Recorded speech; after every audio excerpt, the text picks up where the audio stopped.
les tenanciers des libertés individuelles et privées sont en train de piétiner le droit. Ils ont demandé, le ministère public, c'est-à-dire l'État guinéen même, c'est ce qu'il faut dire, a demandé la réqualification des faits. Et il a obtenu. Et nous avons abdiqué, nous avons accepté, nous avons cautionné. Les débats sont presque clos. Peut-être que ne restait que la descente sur les lieux. Et peut-être si on voulait savoir où ont été les forces communes et autres. Et on vient nous dire de requalifier les faits. C'est-à-dire d'abord que c'est un crime économique qui est en train d'être commis.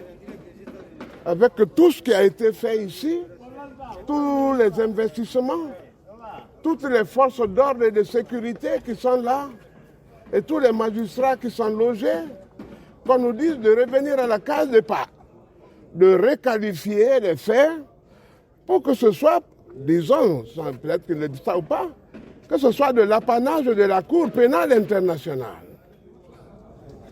C'est une déception et je crois que d'abord, il y a trop de choses qui ont été dites par les avocats. Nous avons produit des documents. Nous n'étions même pas sous l'égide de ce code-là, de cette nouvelle loi, lorsque se commettaient les infractions. C'est-à-dire que tous qui sont dans le box ont la chance, à ce jour, de partir. Et la prochaine fois, ce sera la mise en liberté de ces gens.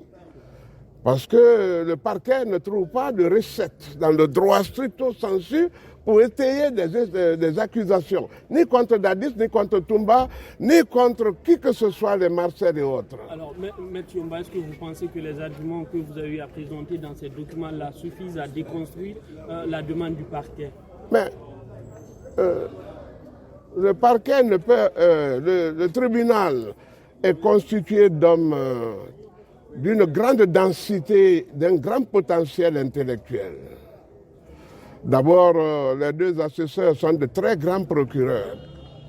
Et celui qui est au milieu, le président, est un grand juge qui connaît beaucoup de choses. Comme il a dit, ils vont lire, ils vont s'abreuver de ce que nous avons dit et seule la loi sera appliquée.